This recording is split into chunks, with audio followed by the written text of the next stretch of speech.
Friends, welcome to my channel. ഇന്ന് നമുക്ക് വളരെ ഈസി ആയിട്ട് ഒരു അരി കൊണ്ട് എങ്ങനെ ഉണ്ടാക്കണമെന്ന് നോക്കാം. അപ്പോൾ നമുക്ക് അതിലേക്ക് വേണ്ട ഇൻഗ്രീഡിയൻസ് എന്തൊക്കെയാണെന്ന് നോക്കാം. അപ്പോൾ ഞാനിവിടെ മട്ടരി എടുത്തിട്ടുണ്ട്. ഞാൻ 2 കപ്പ് മട്ടരിയാണ് എടുത്തേക്കുന്നത്. നമ്മളിതാ ഇങ്ങനത്തെ മെഷർമെൻറ്റ് കപ്പിലാണ് 2 കപ്പ് അളന്നെടുത്തേക്കുന്നത്. ഇത് നമുക്ക് നന്നായിട്ട് ഇനി കഴുകി എടുത്തിട്ട് വേണം നമുക്കിത് വറുത്തെടുക്കാനായിട്ട്. അതുപോലെ തന്നെ 1.5 കപ്പ് തേങ്ങ ചിരകിയത് എടുത്തിട്ടുണ്ട്. ഇത് ശർക്കര പൊടിച്ചതാണ്. ഇത് 1 കപ്പ് ശർക്കര പൊടിച്ചതാണ്. അതുപോലെ തന്നെ 2/3 കപ്പ് കാഷ്യൂനട്ട് എടുത്തിട്ടുണ്ട്. എല്ലാ അളവുകളും എടുത്തേക്കുന്നത് ഇങ്ങനത്തെ മെഷർമെൻറ്റ് കപ്പിലാണ് എടുത്തേക്കുന്നത്. ഇനി നമുക്ക് ഈ അരി 2-3 പ്രാവശ്യം ഒന്ന് നന്നായി കഴുകി കൊണ്ടുവന്നിട്ട് വറുത്തെടുക്കണം. അപ്പോൾ ഞാൻ അവിടെ അരിയൊക്കെ നന്നായിട്ട് കഴുകി കൊണ്ടുവന്നിട്ടുണ്ട്. നമുക്കിത് വറുത്തെടുക്കണം. അതുപോലെ തന്നെ നമുക്ക് ഈ കാഷ്യൂം ഉള്ളത് വറുത്തെടുക്കണം. അപ്പോൾ നമുക്ക് ഫസ്റ്റ് കാഷ്യൂ വറുത്തതിന് ശേഷം അരി വറുത്തെടുക്കാം.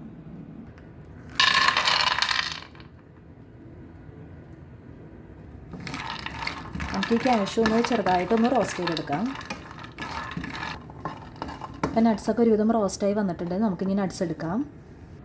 ഇനി നമുക്ക് കഴുകി വെച്ചേക്കുന്ന അരി അതിലിട്ട് വറുത്തെടുക്കാം.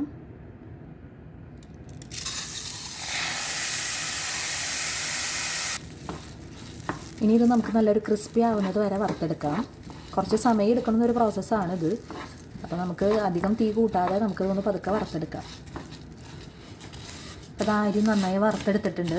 ഈ ഒരു പരിവാട്ടോ നമുക്ക് വേണ്ടത്. അരിയൊക്കെ കുറച്ചിങ്ങനെ നമ്മുടെ പൊരി പോലെയൊക്കെ ഇങ്ങനെ പൊട്ടി കുറച്ചൊക്കെ ഇങ്ങനെ വന്നിട്ടുണ്ടാവും. അപ്പോൾ ആ ഒരു പരുവത്തിൽ നമുക്ക് ഇത് ഓഫ് ചെയ്യാം. ഇനി ഇത് നന്നായിട്ട് ചൂടാറിയതിന് ശേഷം നമുക്ക് മിക്സിയിൽ പൊടിച്ചെടുക്കാം. ഇപ്പോൾ നമുക്ക് ഇനി ഈ കാഷ്യൂ അരി ചൂടാറുന്ന നേരം കൊണ്ട് ഒന്ന് പൊടിച്ചെടുത്ത് കൊണ്ടുവരാം. ഇപ്പോൾ അരിയൊക്കെ ചൂടാറിയിട്ടുണ്ട്. ഇനി നമുക്കിത് നന്നായിട്ടൊന്ന് പൊടിച്ചു കൊണ്ടുവരാം. ഞാനിപ്പോൾ 2 ട്രിപ്പായിട്ടാണ് അരി പൊടിച്ചെടുക്കുന്നത്.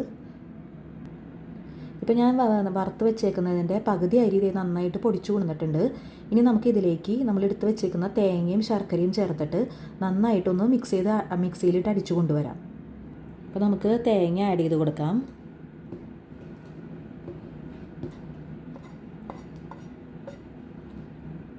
നെക്സ്റ്റ് നമുക്ക് ശർക്കര പൊടിച്ചത് ആഡ് ചെയ്ത് കൊടുക്കാം.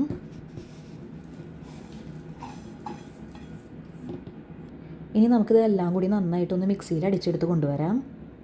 അപ്പോൾ ഞാൻ എല്ലാം കൂടി നന്നായിട്ട് അടിച്ചു കൊണ്ടുവന്നിട്ടുണ്ട്. ഇനി നമുക്കിതൊരു വലിയൊരു മിക്സിംഗ് ബൗളിലേക്ക് മാറ്റാം. ഞാനിപ്പോൾ എല്ലാം കൂടി ഒരു വലിയൊരു മിക്സിംഗ് ബൗളിലേക്ക് മാറ്റിയിട്ടുണ്ട്. ഇനി നമ്മൾ നേരത്തെ വറുത്ത് വെച്ചേക്കുന്ന അരിയുടെ ബാക്കി കൂടി ഞാൻ പൊടിച്ചു കൊണ്ടുവന്നിട്ടുണ്ട്. അപ്പോൾ നമുക്ക് അതും കൂടി ഇതിലേക്ക് ചേർത്ത് കൊടുക്കാം. ഇത് നമുക്ക് എല്ലാം കൂടി ഒന്ന് ജസ്റ്റ് മിക്സ് ചെയ്തെടുക്കാം. നെക്സ്റ്റ് നമുക്ക് പൊടിച്ചു വെച്ചേക്കുന്ന കാഷ്യൂ ചേർത്ത് കൊടുക്കാം. നമുക്കിനി ഇത് മിക്സ് ചെയ്തെടുക്കാനുള്ള ആവശ്യത്തിനുള്ള നെയ്യ് കൂടി ചേർത്ത് കൊടുക്കാം.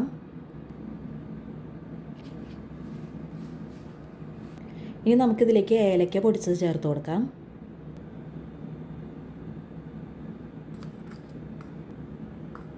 ഇനി നമുക്കിതെല്ലാം കൂടി നന്നായിട്ടൊന്ന് മിക്സ് ചെയ്തെടുക്കാം.